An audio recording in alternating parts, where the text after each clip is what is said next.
अलावा कौन साथ में है।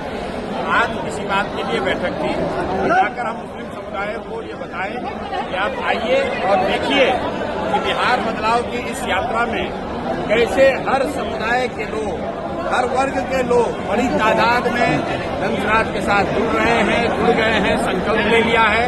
अब आप जो पहले से जुड़े हुए हैं, आप कहीं पीछे न रह जाए, इसके लिए आज उनसे संवाद किया गया और आपने जो लोगों का कहना था वो आपने सामने सुना। एम बाई समीकरण को आप लोग नुकसान करने की कोशिश लोग करते एक ही समीकरण मानते हैं। वो समीकरण है विचारधारा आधारित समीकरण, कि जो लोग भी भाजपा से विचारधारा के आधार पर लड़ रहे हैं उनका समीकरण होना चाहिए। और इस देश में आधे से ज्यादा हिंदू विचारधारा के आधार पर भाजपा के साथ नहीं है, भाजपा से इत्तेफाक नहीं रखते हैं। तो जनसुराज का फॉर्मूला MY सब फॉर्मूला नहीं है। जनसुराज का फॉर्मूला ये है कि जो भी हिंदू, जो आधे से ज्यादा है, जो विचारधारा के आधार पर गांधी, बाबा साहब अम्बेडकर, लोहिया, जयप्रकाश विचारधारा के मानने वाले हिंदू जो भाजपा से लड़ रहे हैं, वो मुसलमानों के साथ मिलकर सामाजिक राजनीतिक गठजोड़ बनाएं। और अगर ऐसा होगा तो हम लोग MY की संख्या है 30, लेकिन जो समीकरण जनसुराज का है उसमें संख्या होगी 60, भाजपा हो जाएगा 40 और हम लोग इनको बुरी तरह हराएंगे। सर, वोटर एडिशन डिलीशन को लेकर के राहुल गांधी तेजस्वी यादव कल से बिहार की सड़कों पर रहेंगे। सर, लोकतंत्र है, सबको अपना प्रयास करने का अधिकार है। हम 3 बरस से पैदल चल रहे हैं, वैसे उनको भी अधिकार है, वो भी अपना जाकर प्रयास कर सकते हैं। इसमें दिक्कत क्या है?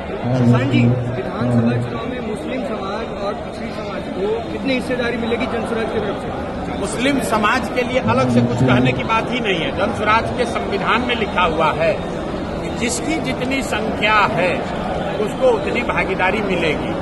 मुसलमानों को भी अलग से मांगने की जरूरत नहीं। अगर मांगने की जरूरत पड़ जाए तो फिर जनसुराज और दूसरे दल में फर्क क्या है? बिना मांगे मुसलमान हो, यादव हो, कुशवाहा हो, ब्राह्मण हो, पासवान हो, वो चाहे किसी को वोट दें, उस समुदाय को उसकी जनसंख्या के हिसाब से भागीदारी मिलेगी ही मिलेगी। उसके लिए किसी तरह के सोर्स पैरवी की जरूरत नहीं है। सर, आरजेडी के एक बड़े लीडर जो जेल में थे, राजवल्लभ यादव, वो अब जेडी को दामन थामेंगे, ऐसी खबर है, क्या कहेंगे इस पर?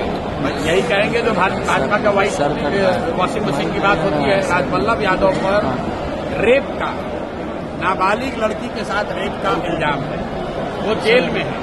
उनको सरकार की बिना मदद के बाहर तो निकाला नहीं जा सकता है। लेकिन वहां नवादा में जो जदयू के नेता थे कौशल यादव, वो छोड़कर चले गए राजद में, और राजद वाला अब छोड़ कर आ रहा है जदयू में। तो यही बात तो हम बिहार के लोगों को बता रहे हैं, भैया वोट किसी को दो। यही 1250 परिवार का आदमी यहाँ पर विधायक सांसद बनता है। और इस बार बिहार के युवा ने, बिहार के लोगों ने तय कर लिया है कि इन 1200 लोगों से हम लोग का निपटारा करेंगे। वो किसी सिंबल, किसी दल से आए। इस बार जनता बदलाव चाहती है, अपने बच्चों के लिए शिक्षा और रोजगार चाहती है। मैंने यहाँ मुसलमानों को क्या कहा कि आप अपनी हक की बात मत करो।